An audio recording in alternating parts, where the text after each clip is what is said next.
Good afternoon. It is 57 degrees outside here in Austin, Texas, especially here on the hilltop. My name is Josh Hankin, and welcome to another second installment of All Access Garage. Today we have an amazing group of people I'm sitting with here today. I had the honor, the privilege to see these guys in October alongside the Idols. The kick-ass group Gustaf. We're here with Lydia, Tara, and Vram. How are you guys doing today? Good. Fantastic. Great. I'm jealous. I was saying, oh my gosh, Tara, I was just saying the same thing. 57 degrees? You freaking kidding me? Yeah. No, Sorry, it was crazy because I know the other day it dropped down to like 20 degrees. Wow. And literally, everyone here in Texas. We're not prepared at all. Everything I literally slipped. I ate shit the other day walking. Oh no! And it was just terrible. But yeah, maybe I can speak on Texans, but the cold weather doesn't suit us well, right? So. Well, I don't remember what happened. Like, what was it last year when you had the I don't know. Yeah, the freeze. Yeah. I don't know if that affected where you were, but that seemed. Yeah, no. Last year it was crazy. I was in South Texas then, and they had to do rolling blackouts. We had power for like 5 hours, and then they would turn it off for like another 10 hours, and then leave us again for like another 5 hours. It went on for like almost a week, and as of right now, too, crazily enough, they have a boiling warning notice or something for the water here. So in order to consume the water, we have to boil it here, unfortunately, at Austin. So, but yeah. This year, thankfully, wasn't too crazy. It was more controlled. So back to 57. Yeah, 57 degrees after the past couple of days were cold as heck, but now it's a cool 57. So I'm kind of happy with that now. It's kind of a shorts weather now. Shorts and a jacket weather. What's it like living through rolling blackouts or that experience like? It was brutal. It was crazy because your lights would be off. And just as you got warm, it would just be like, it starts getting colder and colder. And then, especially how, at least my house was insulated, it got extremely cold to the point where we had to literally cover up all the animals in there and us. And oh my gosh. It went on for a whole week until it kind of chilled out. Fortunately, down for us in Brownsville, that's where I'm from, it wasn't crazy to the point where we had to boil the water. Unfortunately, we had water to take showers with. Whatnot. Yeah. But it was just the power. It was just, especially how my family, we use, especially my father, he has medicine that needs to be refrigerated. So we had to figure out other ways, kind of adapt to that. So. Oh my gosh. Yeah, like for anyone who needs anything cold, it's such a fucking. Yeah. It's such an obstacle. And no, then of course. Would water need to be boiled? Would the water filtration plant not be operational or something? Is that what would happen? I think it was because the natural gases or something. I think the pipes would freeze and then it would kind of stop the gases from flowing. I'm not too familiar with that, but yeah, it was nuts. Like I said, over here in Austin, as of right now, everything's kind of okay. I know back then it was kind of shaky when it came to when last year when the whole power grid went AWOL. But now, thankfully, everything's a little bit better. Hopefully by next year, try not to get too political, but next year we have voting. So I'm sure I'd like to take the person who's in charge out of the office because I don't think Texans deserve this treatment at all. So, no, but anyways, better. Yeah, definitely. So, anyways, for Texas. Yeah, no, yeah, and I mean, I'm assuming you guys in New York, you guys are already kind of used to this weather already. So yeah, it always sucks though. Really? Wow. Yes. I always figured it was because when I think of New York, I think of just kind of not being necessarily cold all the time, but just much more like a really chill environment where it's kind of a very fast paced though. I was told it was extremely fast paced everywhere you walk, and well, I don't know how cold it is, especially now. I mean, I've mentioned, I think I was talking to Lydia, around 20 to some degrees over there with you guys. Yeah, it's been below freezing. Damn. So hopefully y'all are staying warm though. Hopefully y'all are staying warm and whatnot. So. But yeah, anyways, like I said, thanks for just coming in. Thanks for just stopping by, and it's an honor to have you guys, the band Gustaf. For people who don't know them, they're an extremely awesome band. Like I mentioned, I had the privilege to go see them perform with the Idols, and holy shit, when I'm telling you, they were fun to watch. They were fun, especially towards the end when you guys did Rottweiler. My God, you guys were just having fun, and I think one funny part was I don't know if you know the AF gang on Facebook they have. Um, Oh, Who? yeah, it's like a little Facebook group that the idols have, and yes. they talk about you guys almost all the time still to this day. Nice.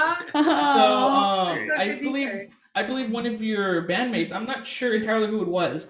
I can probably look for the post, but it was so funny because they had it said what the idols effect is what they called it, and I believe oh, this she is was real Mike chill. Blurbis. Was it Mike? It's yeah. This is Teen. I think so. Yeah, our bass player. And then it was like had like a rubber ducky or something like that being thrown into the crowd or something. That there Yeah, were the rubber thing is Tara's, but I think the picture is probably or I've seen Blurbis post this on Instagram. One of our friends and like a great music fan who goes to a lot of idol shows. I feel like I saw him post something like that on Instagram of like Teen playing all seriously and stoically yeah. for Gustaf, and then being like, ah! But yeah, During- so it's really cool, you know. Like I said, it just you guys were just so kick ass when I saw you guys, and I'm looking for next time you here in Austin or in Texas or something like that. You best believe I'll probably be there. So like I said, yeah, it really was an honor seeing you guys. So, but yeah, to get everything kicked off, yeah, let's start from the top, shall we? You know, how did it start for you guys? You know, what kind of made you guys want to start Gustaf? Actually, it started in Texas, kind of. South by Southwest 2018. Tara had a van that has now gone off to Van Heaven. That she had to get down to South by because she and Teen had this band Ex-Girlfriends and they were going to use it for a tour afterwards.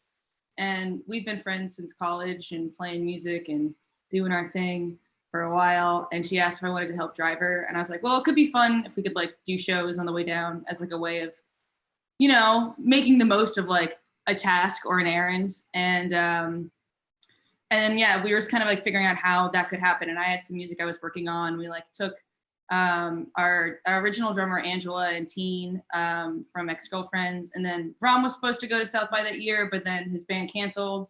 And Tara and Rom are dating, still dating. And she was like, "Oh, it'd be nice if Rom could come." And I was like, Yeah, we're engaged. "We need a guitar player." And so it all kind of like started before we could even really like think about it. And I think that's also sort of like what helped kind of sustain the momentum and also let it grow into the fun thing it is that it's just like we kind of had to start without a plan and just start doing stuff and figuring it out for ourselves. And you know, we all get along well, and it's like just a magical group of people. I don't know. So yeah, urgency and no time to waste. Acting without thinking. All thanks to Tara. And Yeah. you. Because not everybody's like, yeah, I'll drive to Texas with you, no problem. Not everybody's gonna do that. So Yeah. I think the secret to like any band or longevity thing is like you gotta just like be willing, wanna do it, want the adventure. You know, though some people are like, oh no, I can't leave because I hate my job, but I should keep this job, right? There aren't any other jobs. And you're like, well, This is the only we all way. just want to, yeah. No, yeah, it's cool because, like I mentioned, you know, you guys have such a fun dynamic while you're on tour for like somehow, and it just works together. Everyone is in sync, just having fun, and I think that's what makes it just really fun to watch. You know, especially when listening to you guys. So I think that's kind of cool that it's there for you guys for sure. Everything's kind of working, which I love a lot. So, yeah, for the next one. Was there anyone who kind of inspired you to get into the music scene, particularly as maybe like an individual level for you guys? Sorry, I feel like I don't think there is anyone, like, no one necessarily comes to mind as like, oh, this is like the person. I just feel like there's just my music friends in general. They just want to always try and find like the next thing, find like another show to go to, some new people to play with. So I would just like any of my musical friends, like I get inspired by everyone I know, you know, like our dear sweet little Lydias and Tara and everyone that we know in playing music and just trying to be themselves. I mean, that's to me what really does it. Like the group of like the dozens and hundreds of people that are trying to do something. yeah, my friend Vanessa Silverman, she moved here from LA and she has a label called Diamond Heart Productions, I think. And yeah, just she like does everything herself, and she's a producer and a singer-songwriter, and I find that to be really inspiring. She just like works on it every day and has managed to just like be self-sustaining off music on her own as a solo artist, and that's really cool. And then also our friend Jasno just opened up a recording studio, and is also starting a label called La Femme Records, I think.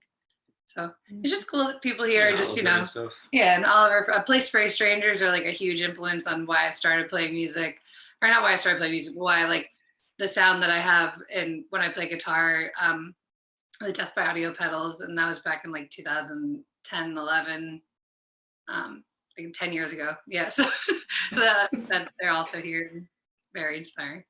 Right on. What about you, Lydia? Oh, the minute it's funny. Yeah, I think as we all were like artistic kids growing up, just knowing you want to do something, but like not necessarily like knowing how. And I think the funny fact of it is that I didn't read Harry Potter really until like later in high school. But my friend invited me to an all ages rock concert by Harry and the Potters when I was in high school, like 15. And I remember like really enjoying just like being able to go to a show in that environment and be like, this is something I want to do. And like seeing that band, which is like 2 people just making up fun, silly songs that like aren't that complicated within a world about like being 2 versions of Harry Potter. I was like, these guys have a band. I think like, I don't really know that much guitar, but I think I can start like seeing someone do it and like not being like so inaccessible in a way. It was like when I first was like, oh, I think I'm allowed to write songs and like start a band with my friend. And that's what I did. So, and sometimes I think when you're growing up, it's easy to forget like you're allowed to do that. There are no rules, which is a weird thing, And it's interesting. Yeah. Like I said, I mean, every person has a backstory. And I think that music, kind of unites us all as people. And it's just another way of, telling an art form, and I think that's such a beautiful thing, regardless of what genre of music that's being played. And I just think that's kind of to you guys, it's a very interesting way of how your stories kind of intertwine. And now Gustaf, right? So kind of now leaning into the next question, kind of why Gustaf? What's the story behind the name Gustaf? If you can talk about that.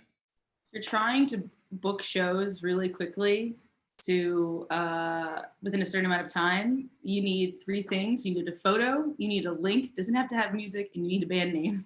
And we did a band name like pretty quickly. Like Tara, like one of our first shows we got was on tour, and it's just because the band that Tara was supposed to be playing with had to drop off. And like we couldn't confirm it until we had a name. So I knew I wanted something that was like 5 syllables or less, somewhat easy to Google, and then like worked in the sentence like, hey, are you going to the blank show tonight? Oh, have you heard of blank? Oh, yeah, I like that band. And like, and I was like, I knew the answer was out there and everything was just kind of too literal. And then I looked up at this poster that my dad gave me a long time ago. And I was like, oh, it fits everything. Yeah, it's like, oh my gosh, it works. Like it can sort of, and I liked that it was open-ended in a way. Like it's kind of ambiguous because like we didn't really know what the band was going to be, but it's still kind of, I don't know. What is the name to you as like someone who's like, what's this band? I'm curious because. Yeah, when I don't know, when Gustaf, I mean, when I first heard it, I was like, and I Googled it and it give me some like other results until I put in Gustaf band. But yeah, coming out from an outside perspective, it was an interesting name. I think, you have all these other people who come up with these other band names, and then you have Gustaf, which has a ring to it. Because, it just comes off the tongue a little bit it sounds nice to me, at least. I like it a lot. So I think that was kind of cool that you ended up naming that. I know it kind of wasn't a straight answer, but I like the name. And I think it's pretty cool that it's like that. It has a unique, ring to it. So with that, I think that's kind of cool that you had that. So, yeah. I just appreciate the outside perspective because, who knows? We're just us. Yeah, my grandma still can't pronounce it for some reason. Like yesterday at lunch, she was like, what's the band called? And I was like, Gustaf. She's like, Gustaf? I'm like, Gustaf, Grandma. I'm like, what's wrong? It was really funny. It's like I've heard her make all those sounds individually. Yeah, like I know you can say this word, girl. And yeah, in Europe we're like Gustaf, you know, Yeah. like they say it differently. So it's like technically Gustaf with like a very American pronunciation. Right. But they're fun extrapolations from it too, because it like kind of sounds like good stuff. Yeah. And like, you know, Yeah, I remember telling my grandma, because I have a Hispanic background. So my grandma, she's Hispanic, and she goes, and I'm like, oh, grandma, I'm gonna go watch The Idols and Gustaf, and she's like, Gusta, and you have to believe it's like white yeah. Spanish. Or, Yeah. I mean, I'm not sure what it was, but it was like Gusta. I'm like, no, Gustaf with an F at the end, and she's like, oh, okay. Were they trying to say Gusta? I'm like, no, they're saying Gustav. Everything. It's so, like Gusta's like want, right? I think it's like, Like- or like. yeah, I like. think so. I like Yeah. that, or I Yeah. want that. Yeah. Yeah. Yeah, Which is, so- I mean, also like good connotations Great. to have. Yeah. You know? It's a positive word. When, see. Well, right on, dude. I mean, like I said, you killed it with the name. I think it's a perfect name, and like I said, it's a very interesting name as well. So, to you, that was an awesome choice as a whole to have that as the band name. So, I approve, dude, for sure. Thank you. So, I guess a little bit thing outside of music, you know, kind of getting more into your personal lives a bit. You know, what do you do outside of music? You know, hobbies, sports. Do you maybe attend some events or something like that? I mean, I guess music is definitely a big part of how I spend my time. But the other main things I enjoy doing, I definitely enjoy sleeping. You know, like more than 8 hours. That's awesome. I've been playing a lot of chess for fun. You know, it's a fun little like puzzle game. And You play soccer? I haven't played soccer in a while though. No, but you still. But I like to play. Maybe. I like to kick soccer balls around. You know, my brothers like to kick soccer balls around.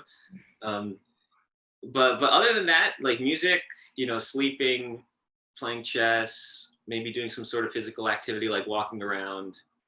I think that might cover all my bases. Okay. Yeah. That might be my entire person. I like walking around. Listening to music, podcasts. I like going to bookstores. Yesterday, I moseyed around the neighborhood and went to 3 different bookstores. I have really not, my attention span hasn't been so good lately though. So I just like open up a book and then I'm like reading a little bit and then I'm like, I can't, like, it's when you're looking at the words and you're not comprehending anything. Maybe the same paragraph like 6 times. You're like, I'm like, what am I doing? That was literally me. That's literally Yeah. me with my textbooks here. My professors make me buy it, and I'm just like, what the hell am I reading? So, Yeah. But yeah, it's cool. Go to a bookstore, you pick up a bunch of different books, you don't have to buy anything, you know. I also like hula hooping. That was my Same. quarantine skill that I learned. I started hula hooping and we got on Twitch and I DJ on Twitch. I have like 2 turntables, and I DJ vinyl and I hula hoop at the same time and we call it meta spin because I'm spinning hoops and records. Dude, that is so cool. What's your Twitch? Oh, Mama Joe, Rama Joe. So I'm Mama Joe and he's Rama Joe. Oh, and then we also got into making NFTs. And we did submit for some South by thing for some NFT gallery. And our NFTs are a garlic that smokes weed. It's like a piece of garlic, a stoner piece of garlic. Both Dude, that's very what's up. therapeutic entities. Put them together. I was Yeah. like, you're healed forever. you're good. And for you, Lydia, what Yeah. what are some things you do outside of music? I love to walk around like Tara and look outside at the world. I'm trying to notice birds more often. That's been fun. I like eating with Gustaf. Yeah. Oh, yeah. Awesome. Yeah. I like having just like a nice meal with people. And yeah, quarantine hobbies I picked up. I started shredding all of my junk mail and making it into like handmade paper, which I have a lot of shreds of paper I'm supposed to turn into more paper, but You need more paper? Because I get a lot of junk mail too. I have too much paper. Okay. Like, and I'm like trying to close the circuit and like, because like the recycling system in this country is bad, and I was like, well, but it's a lot of work. I'll get back to it. I also like in a similar like zero waste effort was like melting down all of my old candles and making new candles from them, which like are sort of fire hazards. Like they spark a lot. They're all kind of like this weird gray pink color, but they're mine and they look like, troll fingers. So I love them. And I started sewing for a little bit. I made some clothes to wear on stage because, again, a zero waste thing, or like trying to get things that fit me without like going to like a big box store. And I've also abandoned that a little bit, but plan to hopefully pick it up again. I like those things, and I like listening to the radio. There you go, dude. Yeah. Dude, I literally went ahead during the quarantine. I went ahead and I was like, everyone's picking up hobbies. My sister, started, just around bike riding around town. And I'm like, you know what?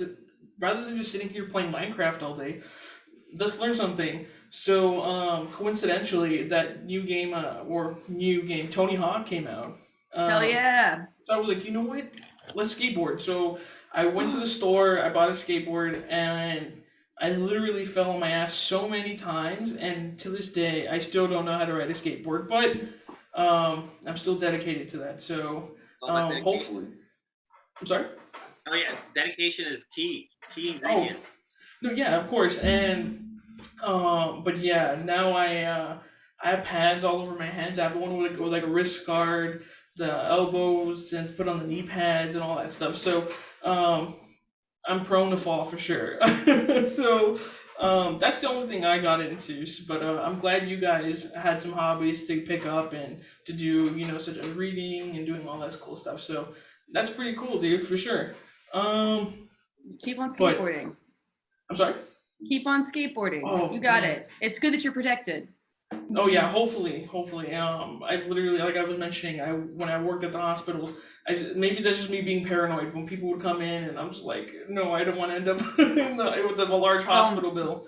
It's scary. Yeah, no, it's scary thinking about hurting yourself. I like stepped on a cable accidentally on stage and ended up like popping out a piece of my knee that I then tore on for like a month, and then had to get knee surgery and stuff like that. And I don't know, I've spent my whole life not having to think about my body, very privileged in that sense, and like being like, whatever, bones heal. And then you have that one thing where you're like, oh my gosh, I actually have to like I'm just made of glass walking around. I don't know. But yeah, so it's weird. It's one of those things, you got to live without fear, but also respect what you have, protect what you have. Of course. Well, I guess kind of now, if it wasn't for music, what would you guys be doing right now? Do you think, perhaps? Working at a bowling alley or on an ice cream truck. Yeah, because Those are just things I had done. Yeah. We were doing service jobs before. Yeah. But then at the same time, the service jobs were a necessity to make it possible to do music. Or a marine biologist. Remember, I don't know, when we were kids, I saw this one meme where it was like, why did we all think that marine biologist was like one of the main career paths you could have? Right. Yeah. An archaeologist, like. Yeah. I would, because that'd be fun. I'd be down to be a marine biologist. Yeah. I feel like I'd probably be like a PA. I like Hollywood and being on sets. And so I feel like I'd probably be like working my way up some sort of like production ladder, trying to like just hold bigger boxes on a movie set maybe, which is sort of tied into, old service jobs too. Just that with more of an intent of forward movement. Yeah. Yeah, and I'm just gonna go ahead and, first thought, like I'll just be pouring people espresso drinks. It's great. That's. Oh, Okay, nice. yeah. Thanks for the upgrade. Oh yeah, no, it just I don't know who it was. I just got a gift and I was like, thank you. But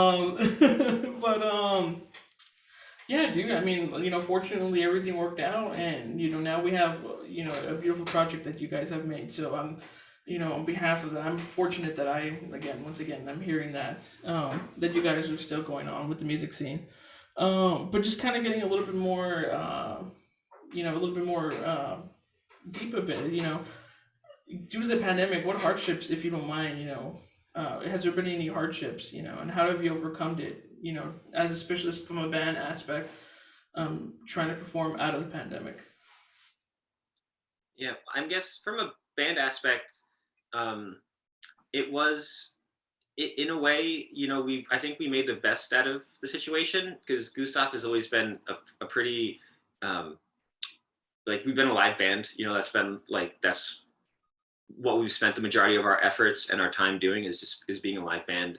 And we've always tried to, like, we've always wanted to record, and we tried a couple times, but we would always just be willing to like take shows, and they'd be like, oh, but there's this cool opportunity like right in the middle of when you guys are trying to like record for these 2 weeks, like, well, let's just do both, you know.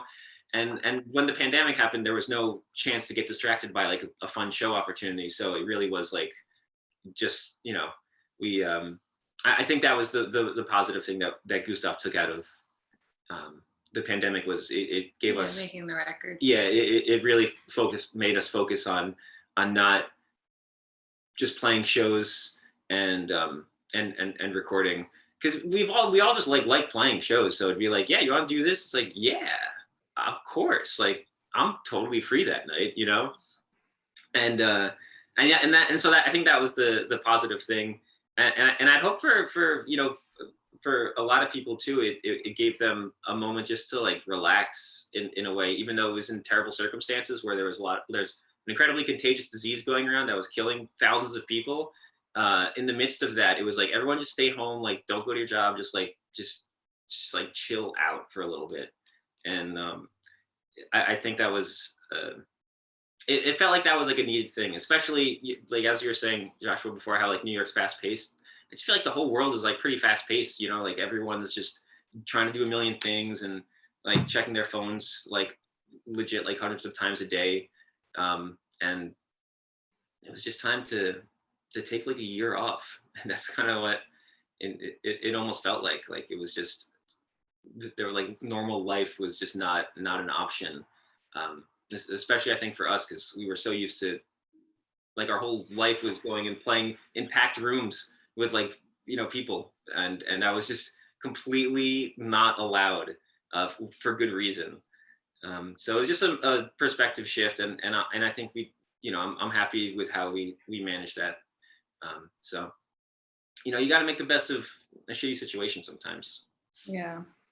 And I personally, I think I realized too, like, I was carrying around a lot of like fears and anxieties about figuring out, like, just about in general, in terms of like the world, and like, you know, that I thought I had a better grasp on, that I was able to like sort of confront and unpack and like try and move forward with, like, you know, myself and the world, like a lot of people. And then like, even I think, and it was easy too to like sort of postpone, because you want to get your first thing right. And I think it was stressful for me to not necessarily know what that should be. And just like, it was just like a really helpful process to like sort of have to sort of actually move forward and like walk through the fire, for better or for worse, and like figure that out together, like what that means as a group and what it meant sort of individually. And like, you know, my band, you know, everyone in Gustaf is like really awesome and loving and like compassionate, and I think we learned a lot about communication and like supporting each other, so I'm grateful for that. No, yeah, and I mean, you know, again, I'm happy that everything worked out. You know, when you guys first got back into the live music scene, this, especially for me, the first concert I was going to go back to after 2 years of, you know, just kind of staying at my place, was going to be, you know, seeing you guys, and I felt very comfortable, you know, especially with the whole vaccination thing or testing negative before you guys would enter the venue. It made me feel safe. You know, and I think that that's something that I also want to thank you guys too, you know, because you guys are also thinking of not only for yourselves, but you're thinking for everyone, as, you know, who are viewing you. So I think that's something that's very important, you know, especially coming out of these, you know, strange times now. So, you know, before we move on, I just want to actually thank you guys for just, you know, just allowing us fans to come back safely and much more, you know, at a good pace, you know, rather than just letting everyone in, you know, not knowing what's going to happen in the future. So, once again, thank you guys for that. It means a lot that you're thinking for everyone. So, you know, kind of speaking on tours now, you know, looking back at your previous tours, you just guys went around the whole North America. I believe you guys just came back from the UK, right? If I'm correct. So, Yeah. how did it shape you? And how does the live music scene put it into perspective for you? You guys are now a big band now, right? So how tell me about the music scenes. What do y'all think about that? About in terms of like going around and just seeing the different people in different places and how they react to music. No, yeah, what is it? What have you learned from just traveling everywhere? Um, well, I Well, our first tour, like since the pandemic, since we were able to tour again, was like the biggest tour I ever went on because we were opening up for Idols. So that's not really what we're used to at all. So this next tour in March will be more. We'll get a more accurate idea of what things are. Does that make sense? Yeah. No, of Europe. course, yeah. I mean, Yeah. I think Europe was interesting because like it was kind of the start of that testing ground. But pre-pandemic, again, we had no recordings out, but we toured a lot. Like we did pretty well on word of mouth. But again, for us, it was like a weird, and like part of, I think the desire to tour so much was that like the only way that we could really like most effectively spread the word and kind of like gather our troops was to be in front of people. And so in a way, like touring was kind of like we were trying to Johnny Appleseed ourselves across these fine United States. Which and so it has sort of had, I don't know, maybe more of like a different importance. Whereas like what's weird now, it's like kind of the opposite. We have something out and it's like funny to think that like people are coming to the apple tree, I suppose, to continue the metaphor. And I think Europe was like the first kind of thing, like preview of like what that might actually be like, is that people are actually coming because they've heard something and they heard like we don't have to do like the desperate legwork of like making sure we have the right band and venue so that like people in the scene know to come. It's more like we have things we've done that will bring people to us. And I remember we were sound checking in Belgium at like this random place, this great place. And I remember looking at the room being like, oh my gosh, I hope like 10 people come tonight. We were like, the only band on the bill. We were the only band on the bill. I was like, there's no way anyone's, yeah. And then I heard the sound engineer, the lighting person say, the sound engineer was like, oh, we've got 70 pre-sales for tonight. And I was just like, what? So that's been like an interesting, I don't know, evolution. Sorry to talk so much, guys. No, it's great. But yeah, we did get to basically cosplay as a big band being with Idols, because we'd go to these like theaters and there'd be people like waiting to help us load out and like tell us where to go. And like it was the first time that we as a 5-piece band outnumbered the like amount of people working in the venue, or the opposite. There was like like 20, 40 people working in the venue. Like we're used to just be like, oh, there's a sound guy and there's someone at the bar. So half the time we're like just plugging in. What? Oh, first time we all had monitors, like our own monitor. Yeah. That was cool. Yeah. And it's fun to see how something is sort of scalable, and it's nice to have a mix of the two rooms, because like seeing how to translate a powerful moment in both, and like there are certain things you can do in a small room you can't do in a big room, and there's certain things you can do in a big room that like don't necessarily work in a small room. I don't know. Different ways of like that was fun. But yeah, I guess just like people wise, from my perspective, just from playing music in general, for the last, I don't know, like 15-ish years, like the people who come up to talk to you afterwards, they're generally just like positive, like friendly folks who just want to either like know a little bit more about the music or just tell you how it made them feel.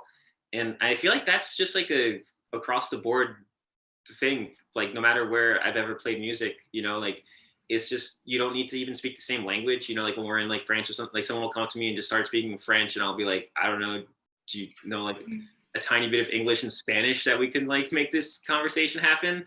So it's just I don't know, it's just like people are people, and the more I feel like the more I go around and do things and meet more people, like people just, the people going to shows, they just want to be entertained, and I think they want to know that like the people who are entertaining them are like decent, nice folks. That's why they come up and just try and chat afterwards. And yeah, it's just a fun it's just like a fun experience. I mean, to me, the most exciting thing personally about traveling is that there's all sorts of different food, because like food is like what's up.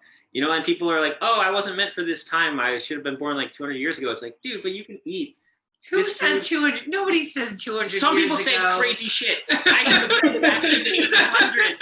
Like, some people, or I should have been born in the 60s. Like, try and get Thai food 50 years ago. And actually, speaking of food, you know, when you guys were touring, tell me, what was your favorite food just outside of New York? You know, what is something that you're like, damn, let's come back again and just try that food?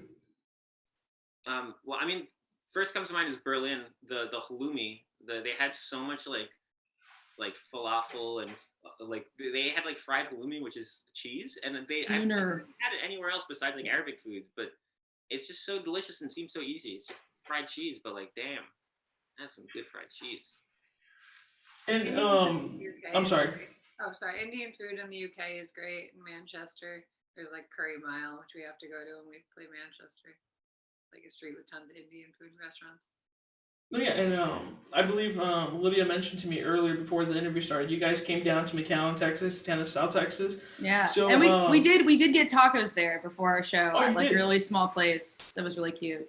Yeah, well, next time you're there, just trust me now. Next time you're there and you're wondering for really good tacos, the best places I can tell you that are like taco shops that look like houses, like literal houses. I promise you, those are like the hidden gems in the valley. Usually. I have a lot of funny stories actually about stuff like that, but one that pops into mind real quick. We're working the whole EMS thing, and the guy we were there waiting, and then we finally sit down after a long day, and then after that we get a call in the intercom, like, guys, you need to respond to a medical emergency, and we looked at the lady, and she's like, I got your orders coming up real quick. You just stay still. And we literally waited there like 2 minutes. I think someone else's food was given to us first. We took it, and the guy gives me the bag, and he says, take the food, hide it somewhere in the back, because we have no room in the front. So I was looking around the ambulance, and I was like, you know what, there's just one empty cubby, and I put it in there. And then we get the person in, and the guy just, fortunately, it was just a small fall. He was going to be okay. But he goes in, he starts sniffing, and he's like, what smells like tacos in here? Do you smell tacos? And I'm just like, I don't know what you're talking about, man. I just looked at him and I'm like, I don't know what you're talking about. But I'm telling you, everyone, like, the tacos there in the valley, everyone loves them. Trust me now. They're just the best. So next time if you're ever in the RGV, you know, just that's something you gotta try back and, you know, explore a little bit more if you have the chance, for sure. But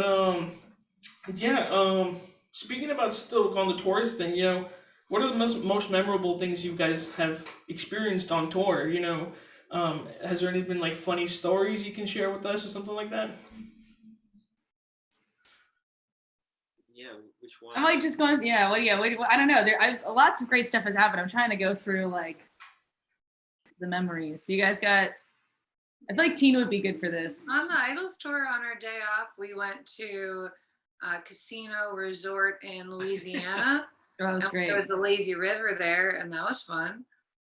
Fun. That was like my first time gambling in a proper casino. Yeah, we lost. Yeah. We lost, like, you know, we threw down $100.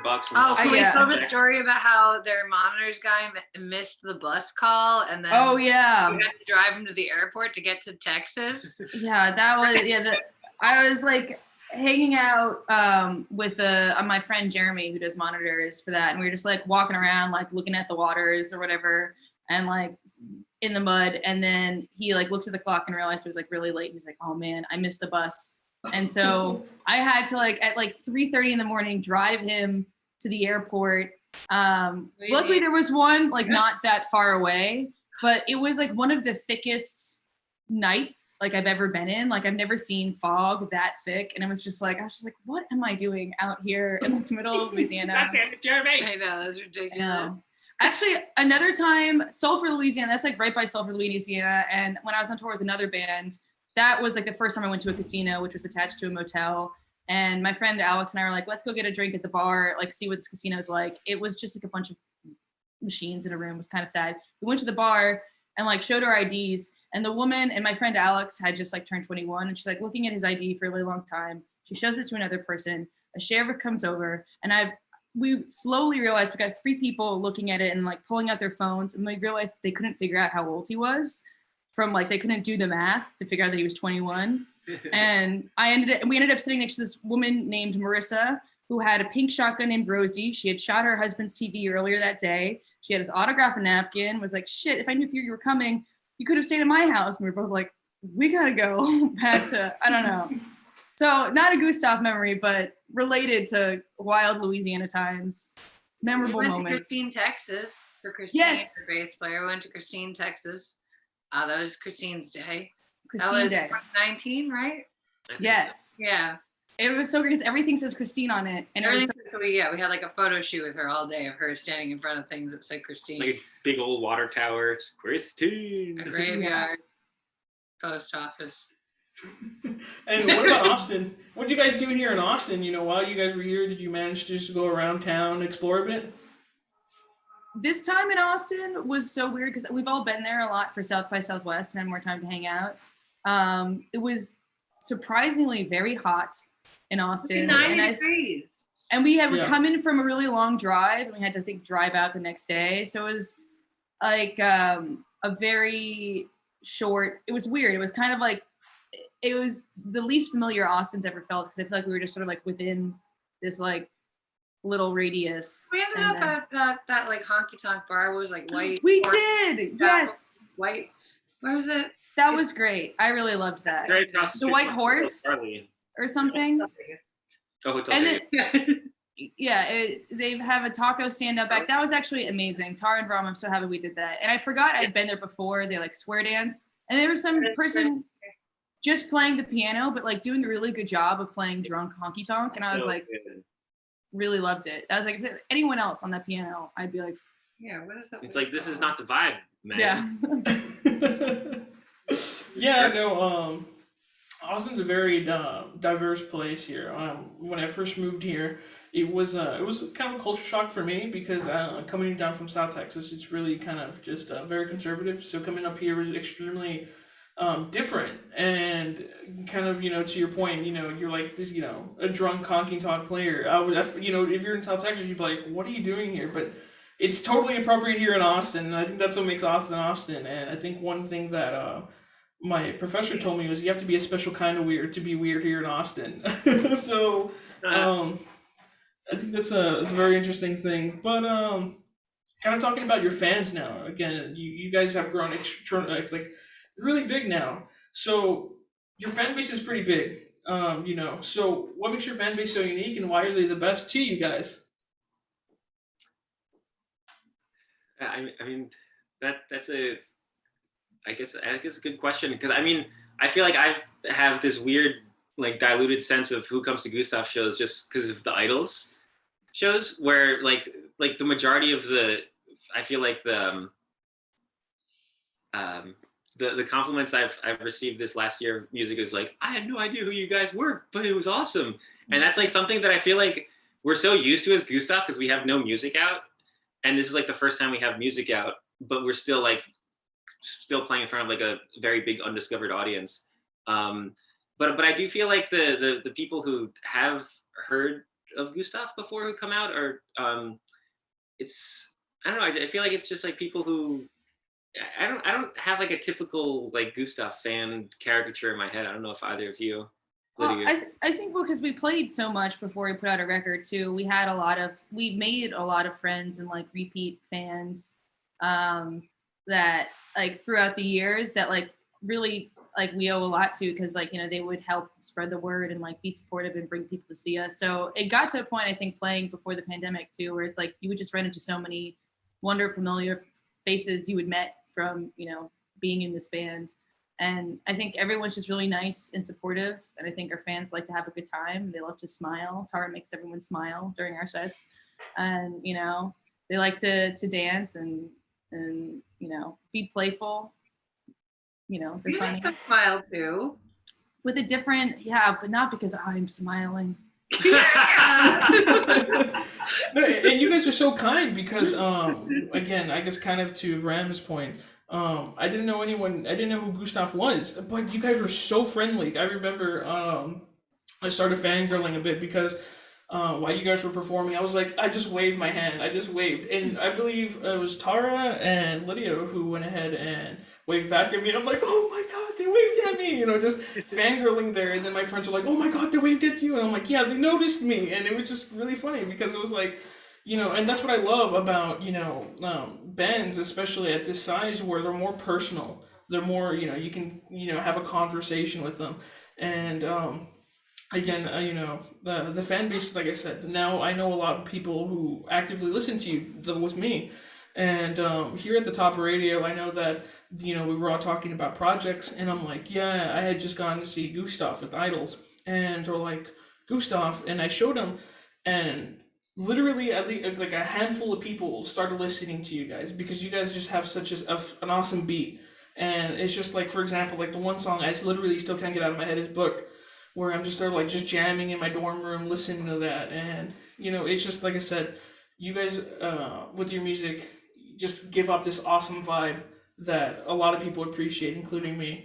So again, it's a lot more of the people that are, I guess in a sense word by mouth, but still kind of like I believe I mentioned in an email, and I've told Lydia, I have a keen sense, I had to be egotistical, but I have a keen sense for good bands, such as the Idols and the Surf Curse, where they were small bands. But you guys as a small band, I know you guys are going to do awesome. You guys are, just believe me now when we're having this conversation, you guys are going to blow up. And I promise you that because, there's just a funky sense with this music that's going on. And it's just an awesome vibe. So trust me now, it's going to be, we're kind of look back at this conversation. I know that a lot of bands, including you, will pop off for sure. So, and then again, your fan base right now, you might see it small, but I see it as a huge accomplishment, especially because like if I put out something, it's probably going to be like my mom and dad listening to this.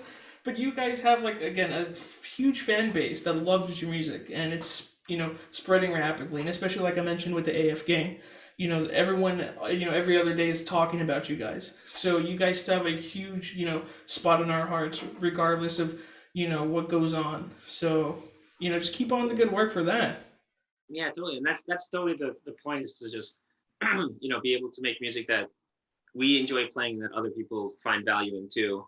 Yeah. And that's the positive feedback loop of, that gives us more opportunities to make more music for people that they'll hopefully enjoy. And, so that means a lot. I'm really happy. Thank you, Joshua. No, of course, yeah.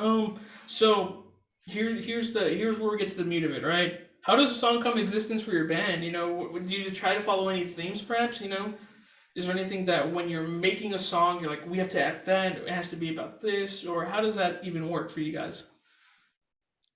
For the first record, it started with me sending just some basic thoughts to everyone, and then we all kind of pitched in and like made it our own. And like since then, we've just played a lot. And for the second record, we started doing more songs that we started in the room together. And I think it's gotten to, and I think when we first started to, like, we didn't necessarily really know what we were trying to do. And now I think everyone sort of has more of like a really unique perspective of like who it is they are when they're playing Gustaf music, and who they want to project, and like how they want to fill out their role, which is like a lot of fun.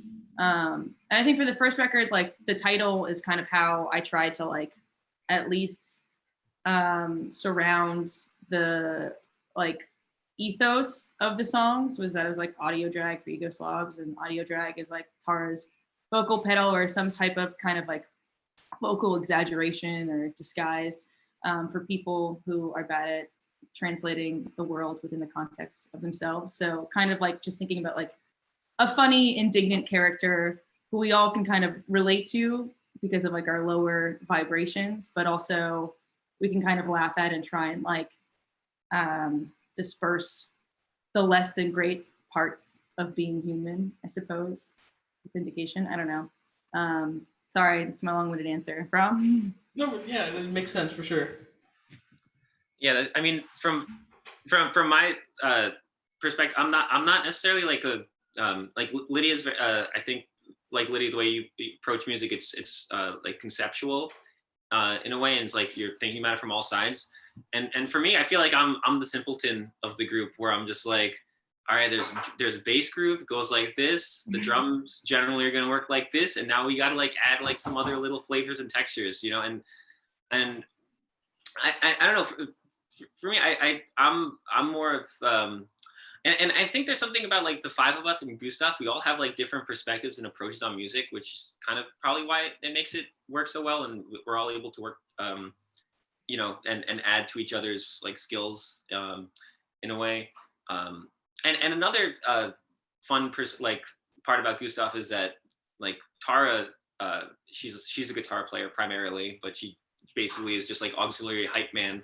And our drummer, Mel, is like an excellent guitar player as well. And this is like her first band playing drums, even though she's toyed with drums in the past.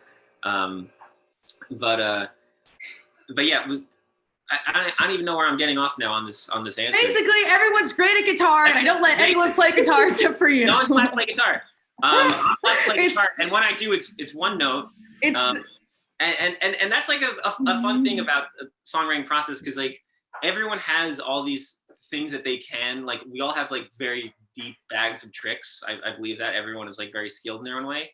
But in the Gustaf, like I feel like Lydia has done a good job of kind of like helping us be like, hey, like use these tricks, like try out like limiting yourself to like using these tricks. Lydia, look what I have. Sorry. I had to pee. 30. Oh, I didn't even realize I was doing that. Look at that. That was just the cup that was on the table. Cheers. No, if you can't see this out in radio land. If you guys can't see, I mean, obviously on the radio, Lydia and Vram have similar cups. Silly's. What is that? Is that a? Yeah, it's a diner in Maine. In There you Portland, go. Maine, that actually closed, but this is their 30th anniversary. Yeah, celebrating 30 years. Well, shout out Silly's, right? Yeah, that's another a remnant of tour. I went insane in the restaurant, or I went off my rocker and was like, I love this place, and was I'm buying mugs. You weren't there the first time. The first time it was Tara, and then we had two people sub it, or we had our first drummer girl band and a sub, and like they all try. This drives. Look, one of the things that like also like unfortunately try to introduce to the band is that like if we're eating at a restaurant, usually it's not like an entree place, but like let's do family style, or like I've just seen it happen too many times where like people all order the same thing and then you have like so much food left over And no one finishes the same and thing. no one finishes the same thing. It's like we could have had like 5 amazing things for the same amount of money, each had more food and variety. So I was at Silly's with Tara and like the other 2 people who were like filling in for the weekend or doing it the weekend, and they all ordered the same thing, and I was like, you guys can't do that, but of course they can. Again, another lesson for Lydia is like, you gotta let people, radical acceptance of yourself and others. But it was just like a whole funny, mugs. and I bought everyone mugs. And then the next time we went back with like the final lineup, the actual Gustaf incarnated, and we ordered the thing, which was vegan mac and cheese with a side of tofu for the table. And then everyone else ordered something different. Yeah. Oh yeah, that sounds great. I totally forgot that we went back there. Wow. So will Gustaf have mugs now in the merch shop? If you guys don't already have that? We do. Tara Oh, designed you a mug. do. There you go, dude. I So don't have one yet. I need to get one. It Oh, says yeah. people get used to terrible things. And you put coffee in there. And you put coffee in there because when you're a kid, you taste coffee and you're like, what is this like Icky like shit. diarrhea shit that kind of smells good? you know, But then They're like, don't talk to me before coffee. But I always thought coffee smelled really good because I was like, how do they drink this? it was crazy because I think the first time I had coffee, funny enough, was in high school. My mom and dad were like, no, they kept saying this thing where if you drink too much coffee, it's gonna mess with you. You'll stay short for the rest of your life. I don't know where that urban myth came from or something like that. I love things like that. And so my mom and dad never did that. And I remember I was in theater and my director was like, what the hell are your parents telling you? You know what I mean? So I had it and he was like, here's just black coffee. So I took like a sip and I was like, man, did you literally consume this? So now I have to, when I go to the store, I buy that Cold Stone Creamery coffee, creamer. And I put that inside my coffee now. So yeah, but I can understand the whole coffee idea. So speaking of coffee, real quick on a side note, how do you like your coffee? I do espresso, or a little add a dash of hot water to the espresso. Either like black or coconut milk lattes, iced. Yeah. Iced. I drink iced, always iced. I drank black coffee for a really long time, and I worked in a coffee shop for a while too, and I drank it black until I heard about like keto stuff, and I was like, oh, a high fat diet. So I started putting cream in my coffee, and that's the only thing that like I kept doing. I don't know. So now I drink cream in my coffee, but I want you to know for like a decade, I drank it black, and I drink it black at home. How did the keto thing work out for you? I forgot. It was, I know, no. I mean, it's also if you don't eat meat, it like gets complicated. I don't like eggs. So like basically I just like ate coconut oil and avocado for like a couple years ago, right? For like a week, and like I did it. It was fun, and then I also was like, I'm moving on. I like lentils and yeah, bread, you did it. and You already I did it. But cream in my coffee's fun now. You know. Yeah. At least you took something away from it. Worth it. Yeah. Right. Well, so here's where we get down to the serious parts, right? Oh shit. What are what is your 3 favorite songs you guys made here on Gustaf? Your 3 favorite. I'm putting you guys on the spot right now. 3. Do we each get 3 or do we each get Your one? top 3 favorite songs that you guys made as a band. It doesn't include the new stuff. Does it include stuff that? Yeah, I mean, we made it. Oh yeah. I mean, whatever you guys want to do. You know, it's your call. I don't know. You love them all in different ways. Liquid.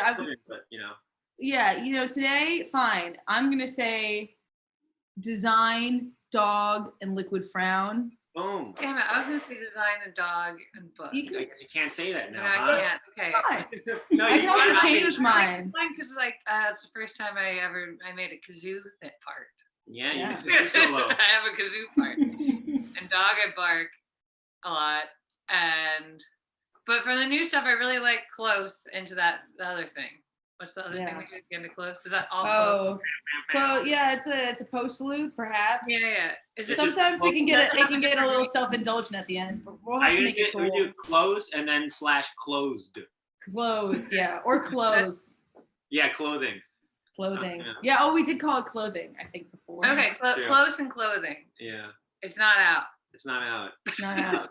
But So, there's man. bass guitars in it, which is really cool. Yeah, Oh, we wow. have lead bass sometimes. And they keep calling this one part the Audubon. I don't know what they're talking about. I don't know, but I like that. Don't We're worry about it. figuring out the Audubon. Yeah, really excited about that. I'm also, again, I didn't really come from a traditional music background, and I'm a frustrating person to communicate with sometimes because I can think of metaphors better than I can think of direct words that are like concise. So like, this part's kind of like that feeling when like you realize the sun's about to come up, but like you're feeling anxious about it. You're like, what? I'm like, so just like play that, and everyone's great at doing that. So Yeah. And it kind of reminds me because I follow this guy on Twitch, kind of going back, and he performs with his guitar, and he starts just jamming out, and it helps me study when I'm studying. And there's just one parts where, and help me if you hear on this part, but on the guitar it sounds so like psychedelic, just like it feels like waves, if that makes any sense. Mhm. And he uses these pedals, and I don't know what the pedals are called, so I just end up calling them whale pedals because they just sound like whales, the sound. So every time I go into his chat, I'm like, hey, can you play some whale pedals? And he's like, yeah, man, I'll play some whale pedals for you. see, it works. Exactly. But there you go, yeah. But yeah, I'm that's pretty cool. So, as for you guys individually, what are you guys listening to now, music wise, outside of Gustaf? Is there any songs, albums you're listening to currently?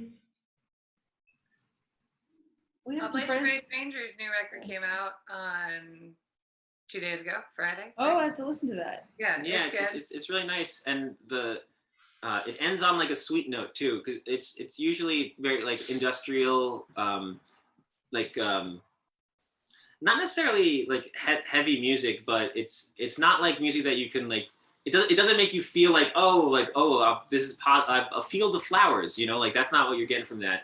But the last couple songs like had the field of flowers vibe, and I was like, cool, this is nice, this is very pretty. It's called See Through You, the record. But yeah, Place of Very Strangers, their music always, to me, what is most interesting is just like the sound textures, because the singer / guitar and the founder band Oliver, he designs guitar pedals, so that to me is like the most interesting aspect, like one of the most interesting aspects of just like their music and just in general like music. I just like when people can make different textures, like how you're talking about the whale sounds, you know, like like when something you just hear a sound and you're like, oh, that is, you know, this thing in my head, like it's perfect, like he scratches that itch. So And I liked John Dwyer's jazz record, Witch Egg. It was just him and some other folks, and they just like jammed for 6 hours, and then I think they already came out like 4 different records, but I think that was the first one. Yeah. And then also our friends, Sloppy Jane put out a really great, that was really good. Well thought out Yeah. album Madison last year, and our friends Nation of Language also put out a record. Idols, their new record's fantastic, and they're just also really inspiring to, like, you know, watch as like a live band and see how they work and do that And stuff. also the most pleasant people. The sweetest people. Everyone in their team is like just Yeah. so nice. Yeah. And how was it, you know, I guess kind of on the side with that, and I guess a side question, you know, how was it working with you know, I'm pretty sure you got to know them for a while now, especially touring with them for a couple months, you know, how was the vibe they gave off? I mean, they're incredibly welcoming and they're like accommodating. Like I feel like they do this to a lot of other bands where they're like, hey, like we're so happy to have you here. You know, like we just want to support you, what you're doing. Like let us know if you guys need anything or if, you know, you have any issues. And one thing they were incredibly helpful with is we ran out of t-shirts, and then I was like, don't worry, I can get us more t-shirts. And I called this guy in Austin, Kong Printing, who's amazing. They're fantastic. Rush ordered t-shirt. We ordered 800 t-shirts. I'm like, yeah, that'd be plenty for the rest of the tour. And then the guy shows up in a van filled of t-shirts, and I'm like, oh fuck, I ordered way too many t-shirts. And so it's like the end of the night, and I was like, I don't know what the fuck we're gonna do. And then the Idols boys are like, oh, you guys just throw them in our trailer, no problem. And because we were like scared of their tour manager, who's a total sweetheart, but like the job of the tour manager is to be like, I'm not taking on any more responsibility. Scared. Well, we didn't want to. No, but I think everyone was like, don't let Robin know. Don't let Robin know. Like, we'll do it for you. Yeah. I mean, he's not a scary guy, but like when everyone in their team is just like, don't tell the tour manager that you're doing this. I'm like, okay, that's probably something bad's gonna happen. He found out eventually. No, but then in the end, he was like, you can put whatever you want in the trailer. I feel like you were just fucking with us because we didn't know. They were like, oh, to make them feel like scared about, you know, like they're just like, that was hilarious. But yeah, so they saved our asses. Or else we would have just had to leave a bunch of all our shit at one of our ex-boyfriend's houses. So someone's ex-boyfriend was gonna get a bunch of t-shirts. Yeah. And instead, we left most of it in the office of our friend in Los Angeles. So, hey, Chris, if you're out there, thank you. And thank you, Idols. Yeah. Oh yeah, definitely. You know, I like I said, I mean, they're big sweethearts. At least I believe they are. You know, I managed while on the tour. I managed to actually talk to John.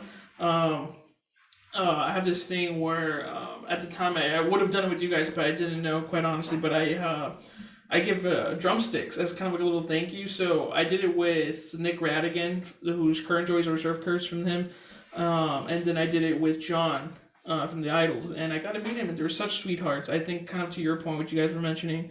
They really are sweet. You know, he took the time out of his day and whatnot. But yeah, like I said, I'm glad that they treated you just at home and whatnot. So that's pretty cool, and I'm happy that y'all are just now good friends. I'm assuming. So that's pretty cool. But right now, is there any projects you're working on in the future for right now? Anything you can tell us right now at the moment? We're looking to get into the studio at the end of the month and like try out some new material and start making an album, and that's really exciting to think about.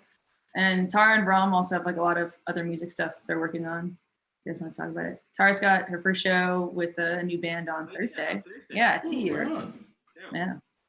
Yeah, I was in a band called Shark Muffin where I sang and played guitar, and so I'm starting a new project for the songs that I write, basically called T-Eater, which is what my last name translates to from German.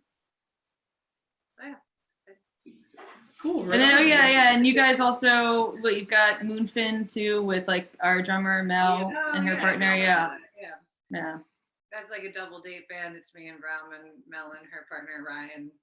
And we just like over the summer we'd go upstate and we jammed at their house a lot. And then we just at the end of the summer recorded an EP where we all sing lead on a song. And there's 4 songs and a couple of jams. But we're like mastering that right now. So yeah, the plan. we don't have any release plans for anything, but Yeah, because I think the it's just thing for fun. yeah, I realize it's like traveling is an awesome part of this world, like going out and seeing places and doing it with music. You know, like if you're just gonna treat going on tour as like a vacation, it's like a relatively inexpensive vacation that just requires you to be at certain places at certain times. Yeah. So that's this the band with me, Tara, Mel, and Ryan. It's like we just want to go on like a nice like little double date adventure or something Like like European tour. Right on. Well, I mean, it sounds like y'all are just rocking out and having fun, so I'm glad that's working out. But you know, just kind of closing it off just a bit, you know, given the success that you guys have now, you know, looking back at your younger selves, what's something you might want to say to your younger selves if you had the chance to say so? I guess I would just, you know, be like just keep going on shows and go to more shows and just like meet, you know, other music folks, because that's really what I feel like that's the only valuable thing that you can really have as a musician, other than, you know, like playing music that you enjoy yourself, you're practicing, but like meeting other people that you can make music with is, I think, the most important thing about being a musician, even more important than being like an incredibly technically talented person. It's being able to link up with other creative folks and make music. So I would just say, you know, go to more shows and meet more people. Yeah, I think I would tell my younger self to just like enjoy the present moment a little more and not just be so focused on like making it, because it's just like there's never like one point where you've made it. You're just always working on stuff, and it's more important to like enjoy what you're working on, the people you're working on with, than like being preoccupied with how it's being received or what level you're at. Yeah, same thing, you know. Don't be afraid to try stuff. Yeah. Hang out more, chill out, meditate, you know. Yeah. So don't be afraid to try stuff and hang out more. Yeah, exactly. Yeah. Just try some stuff. I don't know. Enjoy not getting anywhere. Yeah. Yeah, But that's all life exactly. is anyway. We're all Yeah. why It's race all arbitrary, yeah. life of death, you know. Well, Gustaf, you know, thanks for taking the time to come by. It means a lot on behalf of the All Access Garage and Top Radio, especially here at St. Edward's University. We're glad that you guys had the time to come out and, Do you guys have a mascot?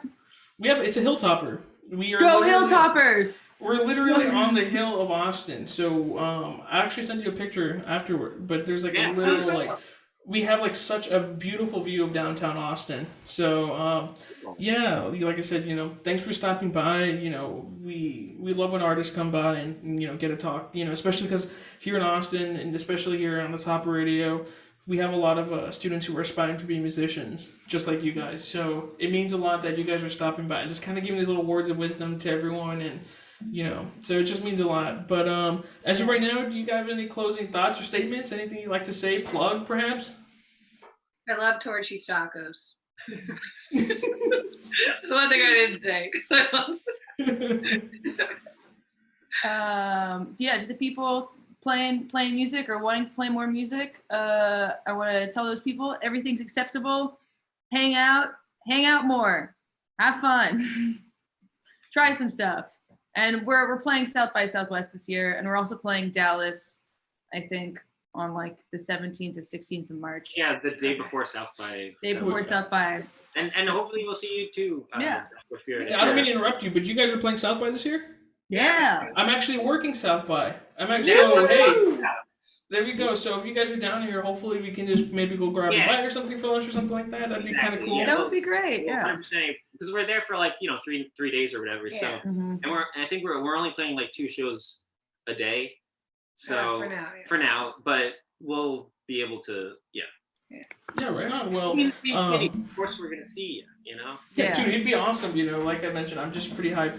that I know last year it was South by, they totally canceled it, and I wasn't able to work last year. But this year I'm finally back at it. Although I'll be working, I'm a theater manager, so Cool. I'll make sure to get some days off to go visit you guys to make sure to get that support. Make sure I grab a little convoy go with me to go see you guys. So Thank you.